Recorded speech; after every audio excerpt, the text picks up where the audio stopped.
Hello everyone, कैसे आप लोग? फ्रेंड, आज की इस वीडियो में सीटेट के रिगार्डिंग कुछ इन्फॉर्मेशन लेकर आया हूं और ये इन्फॉर्मेशन जो सीटेट का फॉर्म फिलअप कर चुके हैं और जो आने वाले समय में सीटेट का फॉर्म फिलअप करेंगे, दोनों के लिए काफी इंपॉर्टेंट है। आप किसी भी एग्जाम में बैठने से पहले आपको उसकी फुल स्ट्रेटजी आपको मालूम होनी चाहिए, उसका पैटर्न मालूम होना चाहिए, उसका सिलेबस मालूम होना चाहिए, तभी आप किसी भी एग्जाम को अच्छे से क्रैक कर पाओगे और उसमें आप अच्छे से मार्क्स उठा पाओगे।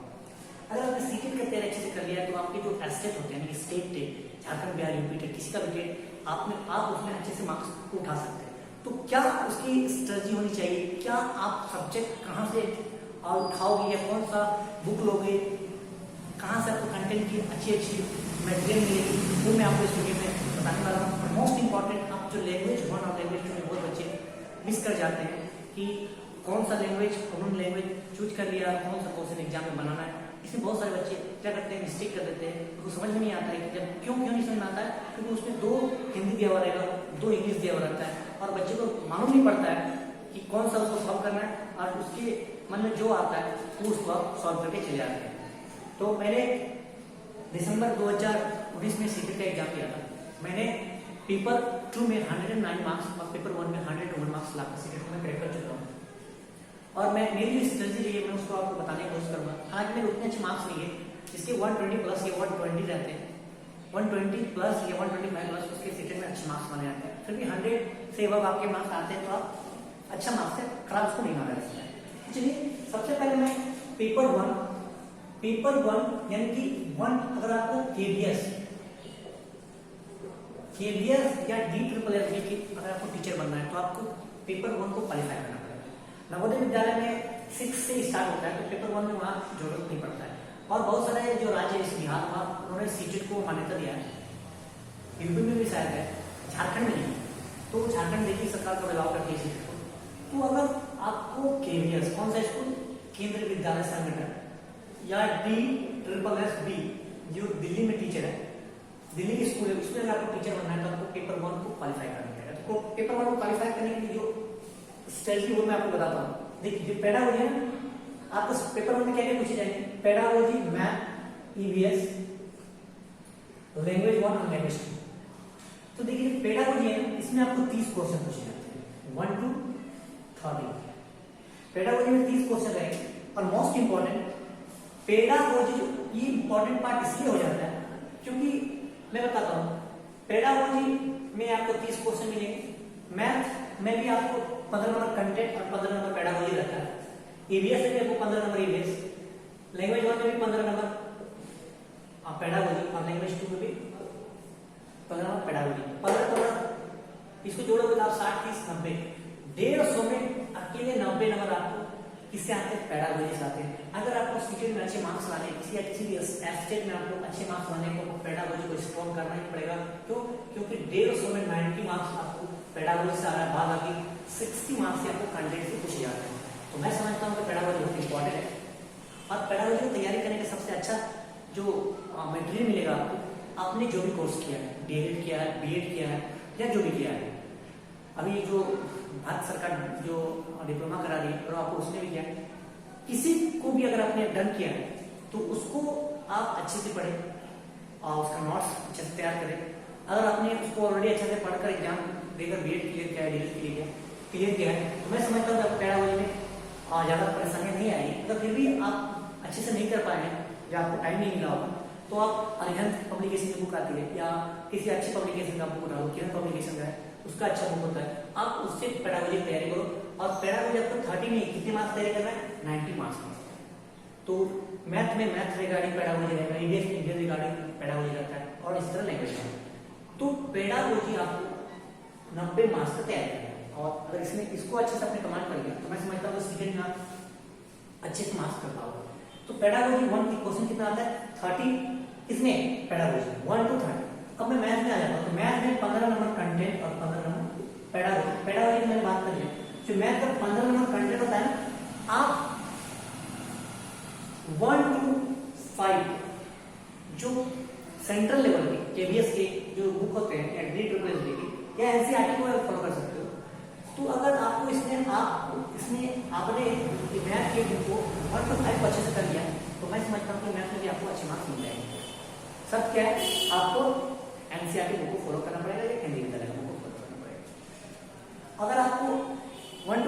काफी आसान लगता है। तो अगर आप 8 तक चले जाते हैं, 8वीं तक का क्लास का अगर एनसीईआरटी को आप कवर कर लेते हैं तो आप, मैं समझता हूँ कि आपको 15 में से 15 या 14 मार्क्स आ सकते हैं। और 15 नंबर पेडागोजी पे मैंने ये बात की।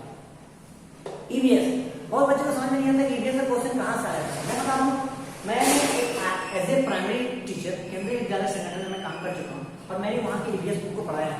ईवीएस प्राइमरी में 3 to 5, अगर आप 3 to 5 कवर कर लेते हैं तो इसमें भी 15 नंबर पेडागोजी और 15 नंबर कंटेंट।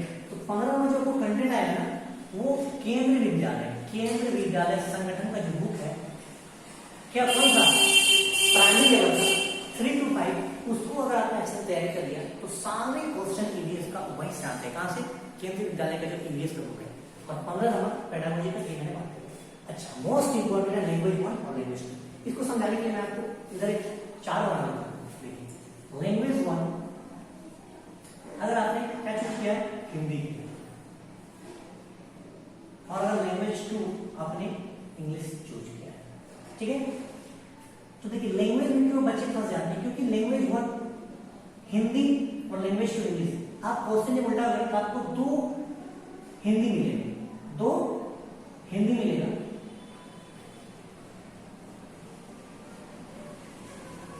ऐसे छोड़ रहा हूं। लैंग्वेज 1 हिंदी और यहाँ इंग्लिश। अगर आपने लैंग्वेज हिंदी 2 मिलेगा और एक हिंदी रहेगा आपको 91 से 120 और दूसरा रहेगा 121 से 150। इंग्लिश में इसी तरह आपको इंग्लिश कहां से रहेगा? एक रहेगा 91 से 120 और एक रहेगा 121 से 150। बच्चे यहीं पर फंस जाते हैं। क्यों? कि इंग्लिश भी 2 रहेगा और हिंदी भी 2 रहेगा। लेकिन यहाँ हिंदी है, लेकिन यहाँ हिंदी, दोनों 2 रहेगा। हिंदी भी 2 और इंग्लिश भी 2। तो 2 जो सेट रहता है इंग्लिश का, 2 सेट रहता है हिंदी। आपको सॉल्व कौन सा करना है? सबसे बड़ी बात यहीं पर बच्चे फंस जाते हैं और उन्हें पता नहीं होता है कि वो कौन सा लैंग्वेज को चूज करे। तो मैं बताता हूं आपको कि उसको सॉल्व कौन सा करना है।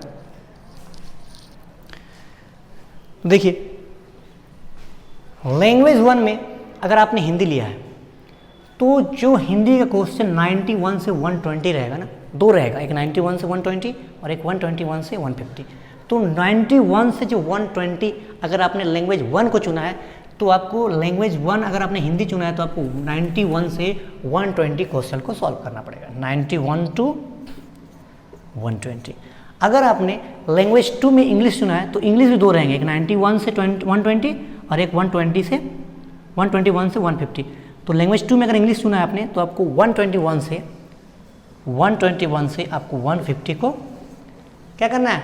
सॉल्व करना है। अब अच्छा, बात तो ये हो गई कि कौन सा आपको सॉल्व करना है, लेकिन एक क्वेश्चन और बनता है कि क्या लैंग्वेज 1 और लैंग्वेज 2 हम कोई भी चूज कर सकते हैं? क्या उसमें कोई बेसिक अंतर है? तो इसका आंसर होगा हाँ, उसका एक बेसिक अंतर है। अच्छा, वो क्या है? तो मैं आपको बता देता हूँ कि अगर लैंग्वेज 1 में अगर आपने हिंदी चुना है, क्यों कि अगर आप लैंग्वेज 1 हिंदी इसलिए चुनते हैं क्योंकि आप हिंदी मीडियम के स्टूडेंट से, मतलब हिंदी मीडियम से आप बिलोंग करते हैं।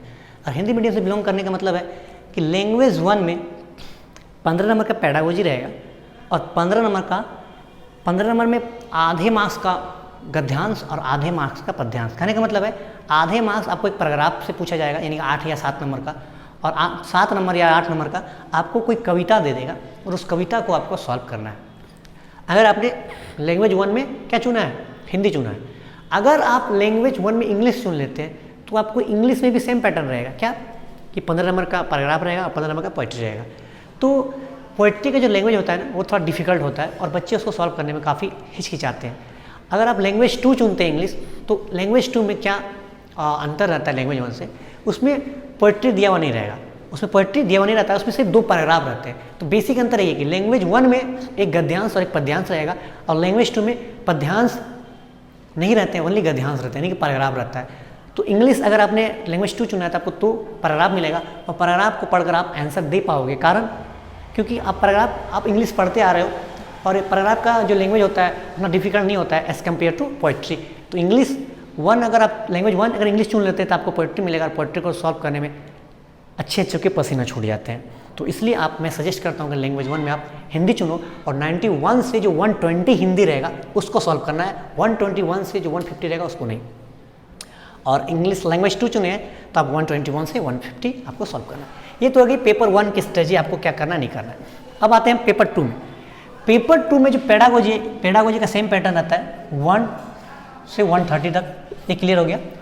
अब जो अगर आप साइंस इस फैकल्टी से बिलोंग करते हैं तो आपको क्वेश्चन सॉल्व करना है 31 से 90, और इसमें आगे पीछे करके देखिए क्वेश्चन पूछ लेते हैं, कहीं पर मैथ करेगा कहीं पर साइंस करेगा। तो आपको 1 से 8 तक का एनसीईआरटी बुक का आपको मैथ और साइंस दोनों को कवर करने पड़ेंगे अच्छे तरह से।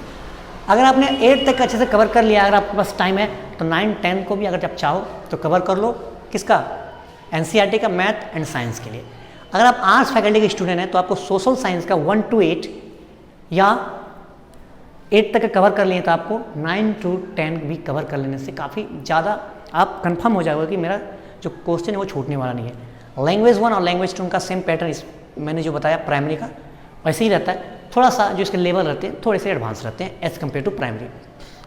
तो अपने प्राइमरी को समझ लिया, सेकेंडरी का पेडागोजी लैंग्वेज 1 और लैंग्वेज 2 आपने समझ लिया। मैथ एंड साइंस आपको 8 तक एनसीईआरटी का कवर करना है, 9, 10 भी आप कर लेते हैं तो बहुत अच्छा। और सोशल साइंस भी अगर आप आर्ट्स फैकल्टी से बिलोंग करते हैं तो आपको 8 तक का सोशल साइंस बुक को अच्छे से कवर करना पड़ेगा। और 8 तक अगर आपके पास टाइम है तो आप 9, 10 का भी कवर कर लो। तो इस स्ट्रेटजी को अपनाकर आप सीटेट में 110 से 120 मार्क्स इजीली ला पाओगे। और इससे अगर ज़्यादा आता है तो बहुत अच्छी बात है। और मैं आपको बता दूं कि सीटेट सिर्फ क्वालिफाइंग एग्ज़ाम है, इससे आपको नौकरी मिलने वाली नहीं है। आप जब DSSB, KBS या नवोदय विद्यालय का वैकेंसी निकलता है तो आपको सीटेट पास होना मांगता है। अगर आप सीटेट पास नहीं होगे तो आप उस फॉर्म को आप फिलअप नहीं कर पाओगे। तो सीटेट पास करना बहुत ज़रूरी है। और आप सिर्फ 90 मार्क्स भी अगर लाते हैं तो भी परेशानी की बात नहीं, क्योंकि जो सीटेट का मार्क्स है ना वो जो फाइनल एग्जाम होता है उसमें मेरिट में नहीं आता है। लेकिन आपके जो क्या बोलते हैं मार्कशीट में अगर 100+ या 110+ रहेगा तो देखने में भी एक अच्छा इमेज लगता है कि नहीं बंदा में दम होगा, पढ़ने में अच्छा स्टूडेंट रहा होगा। तो उसके कारण भी बहुत आदमी दोबारा टेट देते हैं। जिसका 90+ रहता है वो सोचते हैं कि मेरा 100 आ जाए, जिसका 100 रहता है वो फिर से एग्जाम देते हैं 110 लाने के लिए। तो आपको 90 से एबव लाने, और ये जो स्ट्रेटजी है इसको अगर आप फॉलो करते हैं तो आपको 90+ श्योर आएगा। तो मिलते हैं हम लोग अगले वीडियो में कुछ न्यू कंटेंट, कुछ न्यू जानकारी के साथ। Thank you.